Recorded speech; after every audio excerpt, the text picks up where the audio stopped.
Coucou, salut les grandes dames. Je me présente, Madame Mboulou Bélange. Lelo nazo kolakisa bino lubu na ngai ya légumes vertes.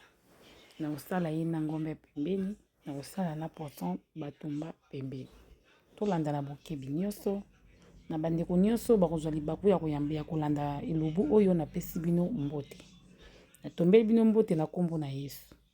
Voilà, wana ezali mafuta na nga alakisi bino na tiango na kati ya karo wana ya bepisi oyo natie na nzungu mpona kalinga episi na nga ya légume verte na nga na kalingaka bepisi. Karo wana ezalaki na basaisonnement nyonso na saisonaki nde yango natiaki na kati ya karo wana na bani kokalinga yango natie poivron natie bitungulu nazwi basolo na bwaki na kati. Na sinale bino légume na nga lelo nakotia yango nakotiango tomate te ni ya mbuma ni ya linzanza nakotiango te nakolamba ngo bongo sans tomate biloko nyonso nakolamba bongo sans tomate tolanda légume kuna azotoka nazo kalinga sauce ya légume na ngai napesi bandeko nyonso ya mosala na ngai na GES o famille na ngai o na GES o na bengaka ti famille napesi bino mbote Nzambe na ngai apambola bino ba bisou ebele place bozwami na kopesa famille Walikale famille Mayukwa famille Matelo, famille Mbulu, famille Tumba, famille na pesi bino bambote na kombo na Yesu. Voilà, nazo continuer kolamba biloko na nga, voilà, biloko na nga yango wana nakeko passer sikoyo légume na nga. Légume lokola na sala tiaki ye bicarbonate fona passer malamu po bicarbonate elongwa. Wana na passer esili na ye kobwaka esiko na soso na bandaki ko sala. Voilà, na baloli ye na sangasi ye na sauce wana. Na sangisi ye bien. Na kozwa mai na tie, mais mai mingi te parce que déjà sauce abelaki. Ezaka likambo sauce asangana na légume. Na tie na moto atoka. Omoni bino moko na pesi susu mbote. Na babonye na nga nyonso. Na pesi mbote na babonye na nga nyonso oyo bazuli baku ya kolanda biso. Voilà. Yaya na sengaka biso soki tozolamba toujours il faut endroit ezalaka propre. Moni place ozolamba soki eza propre ekozala malamu osaleli onikisani suka nango cuisine otiki propre ekozala bien vraiment. Pe soki ozolamba zala motema ya kokita ozolambela mobali na yo. Un mot pour mopaya koki kolia représenter biloko avec amour parce que biki biloko nolambaki yango malamu. Eza moto mosusu alambi mais bapaya baya bombi biloko pa bike biloko wana lambaki yango bien te soit pesa yango bapaya ekokende sango yango wana aboyi kobimisa biloko po mopaya lia mais so lambaki biloko no bien na motema kokita ebongi ata mopaya ye ndenge ni ata baye combien o représenter bango biloko bakolia.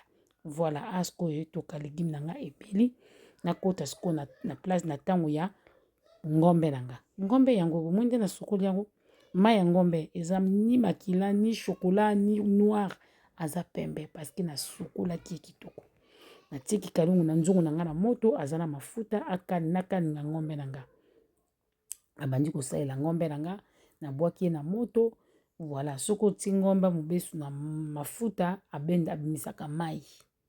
Alors mai wana il faut ekita po yozwa bepisi otia bomoni mai ndenge kiti mai kiti kitoko nani ko balola ye bien nde na kozwa sikoyo épice na nga kaka ya carré mko musu na kosala video na lakisa bino lolenge ni nasalaka bepisi o ya carré. Prochaine video na kolakisa bino lolenge ni nasalaka bepisi ya carré bokomona ndenge ni nasalaka saisonnement o nyonso fe bima lolenge ebimi azana nyonso anga na obakisaka poivron na ditungulu mais épice wana azana nyonso na obakisaka poivron ditungulu ai na gingembre mais épice wana azana nyonso na kati na jumunga na nga na tie nabandi kobalola voilà bomoni ai na nga yango na gingembre na misa mélanger na tie na kati na baloli ye kitoko nazwi mai na tie. Pourquoi na tie mai parce que ngombe na kaningaki ye ebimisi mai mais mai wana yango te lembisaki ngombe fona bakisa mai muke po alembisa ngombe kitoko eza te kozobenda ngombe ozonia ko okokata ngombe na liboko okokata na minu oza à l'aise yaya tolia malamu s'il vous plaît c'est important.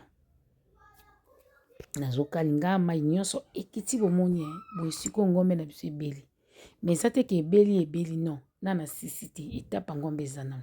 Na tie poil nanga na moto, na kotia huile, na banda siko kokalinga ngombe nanga. Na bandela siko kokalinga siko ndinga kokalinga pinza. Na siko kokalinga ngombe nanga, mais na kolinga te ke ebela. Non. Nazanga motia kaka ndenge wana. Po abana ko sala ensemble. Nabandi kosalela ye ti akaningami kitoko nde bozomona wana azokaningama bien akaningami kitoko. Ale nabandi kolongola ye toujours zalaka pembeni na biloko surtout so ozokaninga biloko zalaka pembeni ozokaninga ye bien ozolongola ba oyo ebeli na longoli ba oyo ebeli.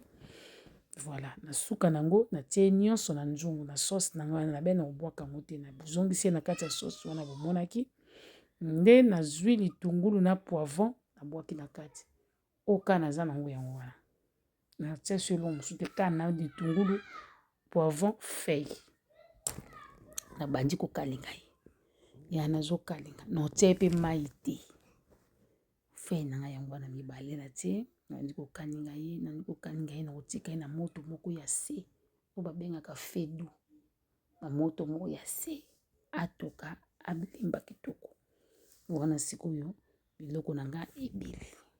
Merci na bandeko bolandaki ngai na bengami na kombo ya mama Belonge naye kolakisa ba adolescente na biso lolenge nini balambaka yaya okozala kitoko ndenge nini okozala ndenge nini mobali abali wacho na ndako mais soko yebi kolamba te zéro faut yeba kolamba. Voilà wana présenter bino légumes nanga ndenge ebelaki ko présenter bino ngombe nanga ndenge ebelaki poisson pe eza à côté. Bo s'abonner massivement na chaîne nanga Belonge TV officiel. Bo s'abonner bozanga kokate ba biloko kitoko te.